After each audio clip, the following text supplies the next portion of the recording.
Tomorrow, all eyes will be on South Carolina's first congressional district. That's where Congresswoman Nancy Mace, a Republican, is facing off against two Republican primary challengers. Now, you might remember Donald Trump targeted Nancy Mace for defeat in her primary 2 years ago, in 2022. But since then, Congresswoman Mace has ingratiated herself with President Trump, and President Trump is now backing her. But the congressional district poses an interesting situation for Republicans, as it is centered around Charleston County, where former South Carolina Governor Nikki Haley beat Donald Trump in the February presidential primary. Haley won by more than 20 percentage points in Charleston County, South Carolina. In the final weeks of the campaign, Mace is zeroing in on one of her primary opponents, specifically a woman named Catherine Templeton. Templeton has earned the endorsement of former Speaker of the House Newt Gingrich, the backing of some of the aligned allies of former House Speaker Kevin McCarthy. She may win enough votes to stop Mace from clinching 50% in tomorrow's primary, which would force a runoff. And she joins us now. Catherine Templeton, thanks so much and welcome to The Lead. So let me ask you, you're a Trump supporter. Obviously, President Trump endorsed your opponent, Nancy Mace. Today, he posted on Truth Social, quote, Congresswoman Nancy Mace has my complete and total endorsement, with an exclamation point.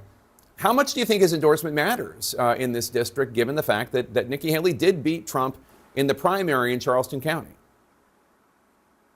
You know, the people of this district support President Trump, as do I. But the people of this district are very independent. We know that we can vote for President Trump and also vote for Catherine Templeton. This is not a race about President Trump. It's a race about replacing Nancy Mace. I mean, the first time that Nancy Mace went up to Washington, the small county parties wrote reprimand letters to her because she had President Trump's endorsement and his support, and then she completely left him. You know, she left Nikki Haley when Nikki Haley endorsed her. She left Kevin McCarthy when Kevin McCarthy endorsed her. You know, she's not loyal to anybody. So the people of our district know that. We've watched it for the past 3 years. You and Congresswoman Mace are both conservatives. You are similar on many policy issues. For example, you both want to secure the border. You both want to finish the border wall. There are some differences, obviously. One of them is when it comes to abortion, which we were just discussing in the last segment. Congresswoman Mace supports a ban on abortion with exceptions for the life of the mother and in cases of rape and incest. Now, you say you are 100% pro-life. Where are you on exceptions for victims of rape and incest? So first, Jake, I take a little bit of exception with the fact that we're both conservative. I'm completely conservative.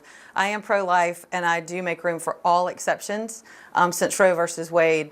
The difference, though, between Nancy Mace and I is that I've actually done something to secure the border, or at least crack down on sanctuary cities here in South Carolina. During the presidential, when they were talking about the toughest immigration law in the nation, that's a law that I authored as the labor secretary here. That's why we don't have sanctuary cities in South Carolina. Whereas Nancy Mace has voted against money to the wall, against more border agents, and not shown up for some of our votes. The Washington Post reported last week that Congresswoman Mace might be violating a new House program that allows House members to seek reimbursements for lodging costs in Washington, D.C.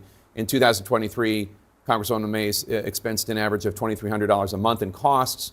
She'd been told by her office staff, we are told, it's been reported by the Post, that she could not be reimbursed more than $1,800 a month. Now, Congresswoman Mace denies any wrongdoing, has attacked the story, says it's not true. She's also attacking you and accusing you of misusing taxpayer funds, saying you have a history of controversial decisions when you were in state government that led to costing taxpayers $1.2 million in settlements and legal fees. What's your response and your take on this issue? Well, it's pretty simple. I mean, you know, Mace was talking about or apologizing to our district for failing to give about $1 million in constituent services a couple weeks ago, yet she took plenty of time to make sure she could self-deal. I'm not sure what her allegations are against me, other than we did have lawsuits when we got rid of 1 in 4 bureaucrats, $68 million in wasteful spending. And, you know, sometimes when you get rid of bureaucracy, people squeal. I don't apologize for that, for sure.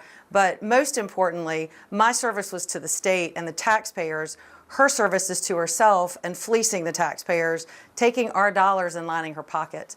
I mean, look, Jake, this is the best job she'll ever have. My last job was as president of U.S. Brick, which is a $100 million privately held American company that we built with 2 other partners. this is not the coolest job I'll ever have. It's the most important job I'll ever have. And so I'm not desperately seeking to hold on to it like Nancy Mace is. Catherine Templeton, thank you so much for joining us today. Thank you. We also invited Congresswoman Mace on, and she was unable to join us. She's welcome here on The Lead anytime, as I know she knows.